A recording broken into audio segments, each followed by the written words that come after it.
Cathrine Classic is an HD port of the original Cathrine released back in 2011 on the PS3 and 360. The HD port was released earlier this year with a few additions like, for example, Japanese voices, 4K resolutions, and other small adjustments for PC. Other than that, it's still the same Cathrine more or less back in 2011. But does Cathrine still hold up as a game? Let's get into the video. Graphically, this game still looked great, and I honestly think that Atlas did a good job polishing this game for PC. My only nitpick is that I think I ran into like one or two minor character distortions, like when I was in the ball tender had like this really weird thing sticking out of his mouth. I'm guessing that was his cigar, but like it stretched really long, it looked really weird, but other than that, I honestly think it looks great.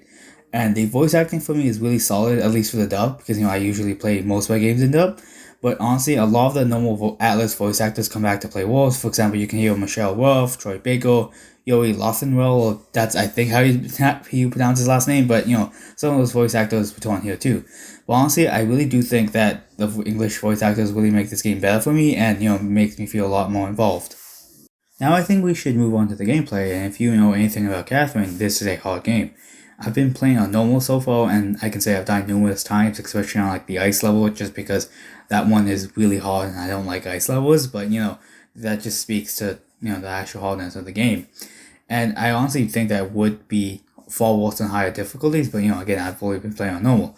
But despite it being hard, I would honestly say it's really, really rewarding once you like finally get up to the top, because I can say you're being forced up because all the blocks under you stop falling, so you kind of have to rush things quickly. Get like quickly move blocks and stuff like that. But this game actually doesn't really force tutorials on you. It actually gives you tips in between stages. And honestly, that's actually a really cool way to actually give you tutorials, because it's not forced. You can go out, you can actually just go talk to people and figure out what tricks you can actually pick up, which I honestly love for this game. You can also spend your time at the bar, which is just the in-between stage when you actually go to the actual gameplay and just seeing other cutscenes and stuff. This actually has different activities like drinking and other small things. For example, the drinking pole can actually, I think, help you move faster or something like that in the actual gameplay. So it can actually have some small benefits, and you can actually talk to the other people, help them calm down, and talk about your certain situation just depending on the person. Honestly, I kind of like that just because, it gives you a little bit cooldown time before you get to the actual stages. And trust me, the stages can get hard. This game also has different endings, and mostly the endings just rely with getting the bad ending with C. Cathrine and getting the good ending with the Cathrine, and vice versa with the other one.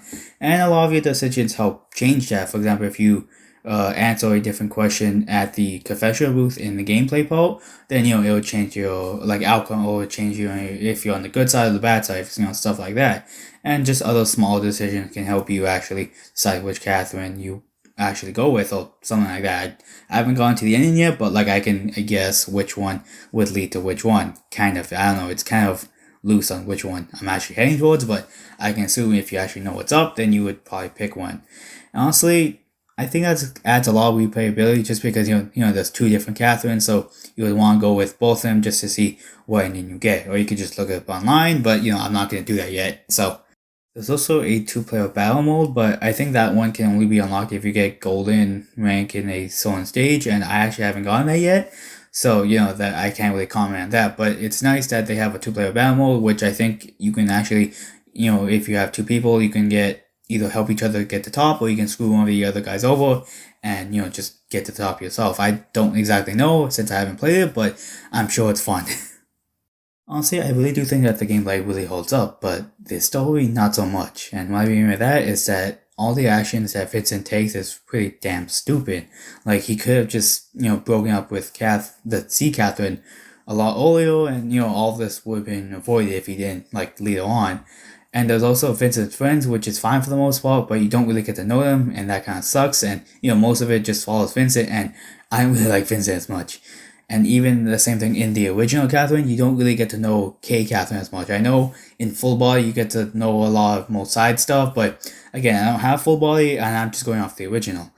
And another thing that kind of iffy about this game is, the difficulty. And I know that I praised it earlier, but for some people, it's just not as good.